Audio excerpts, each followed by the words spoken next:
Hi, everybody. Welcome back to another story by Miss K. This is February 1st. Black History Month has begun, and we definitely know a lot about Black history, but we can always learn more. I'm learning so much reading these stories. This is a really cool story, Henry's Freedom Box, a true story from the Underground Railroad, a Caldecott Honor Book, as we can see. This is by Elaine Levine and Kadir Nelson. It is a 3.0 accelerated reading level story.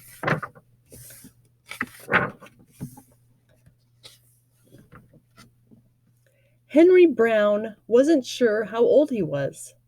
Henry was a slave, and slaves weren't allowed to know their birthdays. Henry and his brothers and sisters worked in a big house where the master lived. Henry's master had been good to Henry and his family, but Henry's mother knew things could change. Do you see those leaves blowing in the wind? They are torn from the trees like slave children are torn from their families.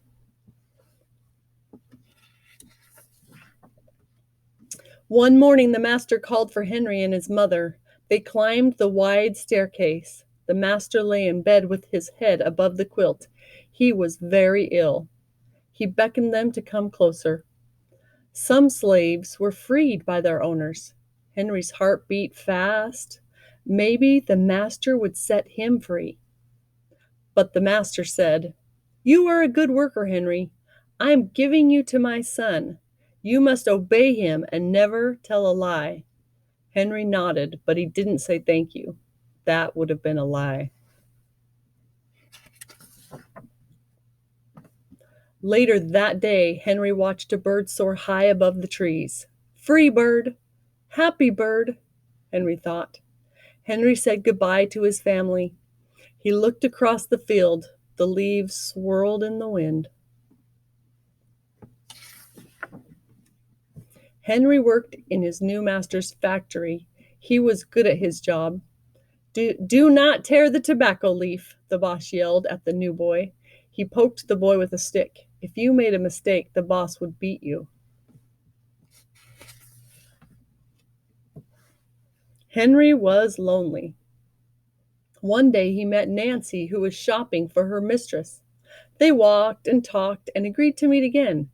Henry felt like singing, but slaves didn't dare sing in the streets. Instead, he hummed all the way home. Months later, Henry asked Nancy to be his wife. When both of their masters agreed, Henry and Nancy were married.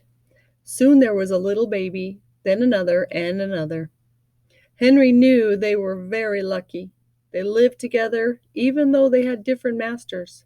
But Nancy was worried. Her master had lost a great deal of money. "I'm afraid he will sell our children," she said. Henry sat very still. Henry worked hard all morning. He tried to forget what Nancy had said. His friend James came into the factory. He whispered to Henry, "Your wife and children were just sold at the slave market." "No!" cried Henry. Henry couldn't move. He couldn't think. He couldn't work. "Twist that tobacco!" the boss poked Henry. Henry twisted tobacco leaves. His heart twisted in his chest.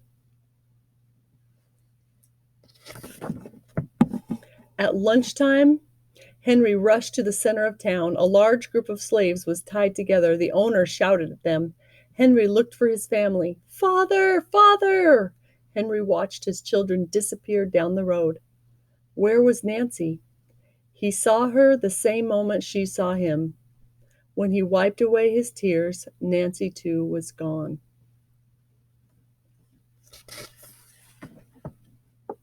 Henry no longer sang. He couldn't hum. He went to work, and at night he ate supper and went to bed. Henry tried to think of happy times, but all he could see were the carts carrying away everyone he loved. Henry knew he would never see his family again.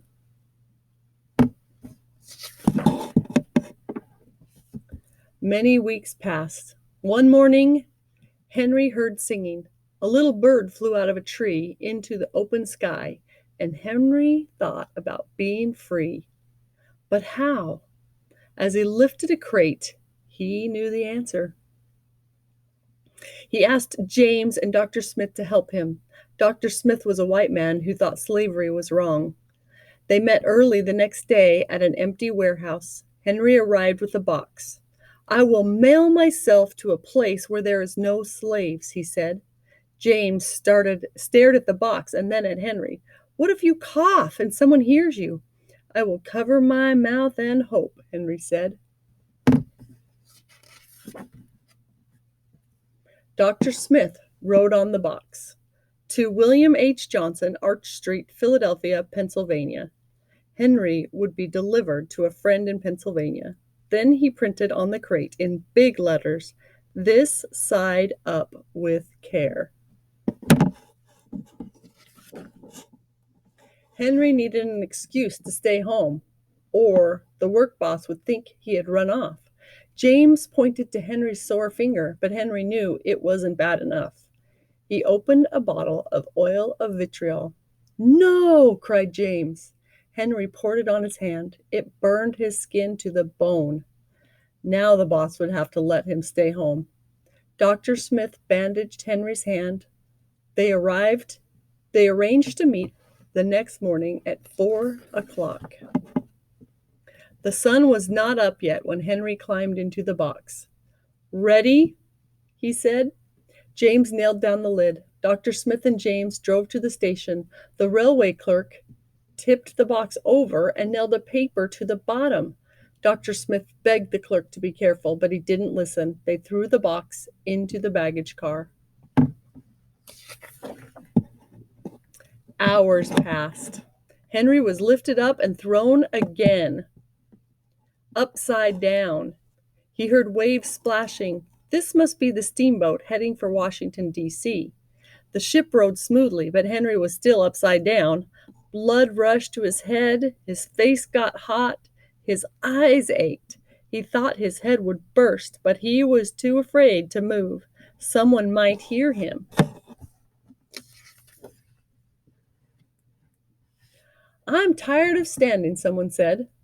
"Why don't we move that box and sit on it?" said another. Henry held his breath. Could they be talking about his box? Henry was pushed. The box scraped the deck. Now he was on his right side, now on his left, and suddenly right side up. Ooh, that was a huge relief, I bet. "What do you think is in here?" said the first man. "Mail, I guess," said the other. "I am mail," thought Henry, "but not the kind they imagine." Henry was carried off the steamboat and placed in a railroad car, this time heads up. He fell asleep to the rattling song of the train wheels.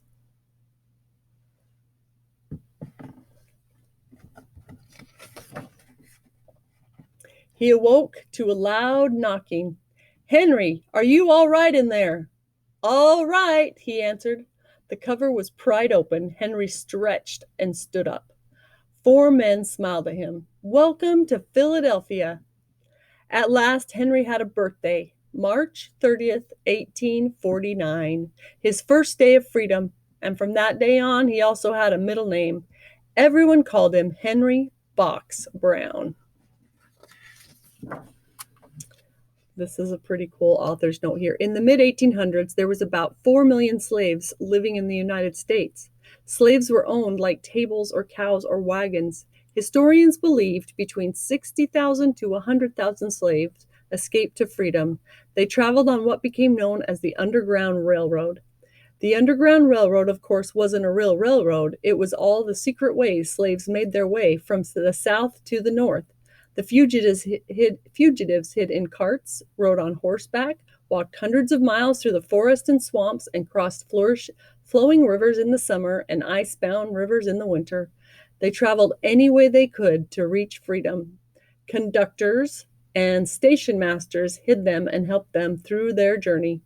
When Henry Brown climbed into his freedom box, he hoped he'd be carried to a safe world. He brought along a small tool to make air holes, a little water, and a few biscuits. His only worry was about being caught. Henry arrived in Philadelphia having traveled 350 miles from Richmond, Virginia in 27 hours. His story made newspaper headlines in America and in Europe, and Henry Box Brown became one of the most famous runaway slaves on the Underground Railroad, the man who mailed himself to freedom. The end.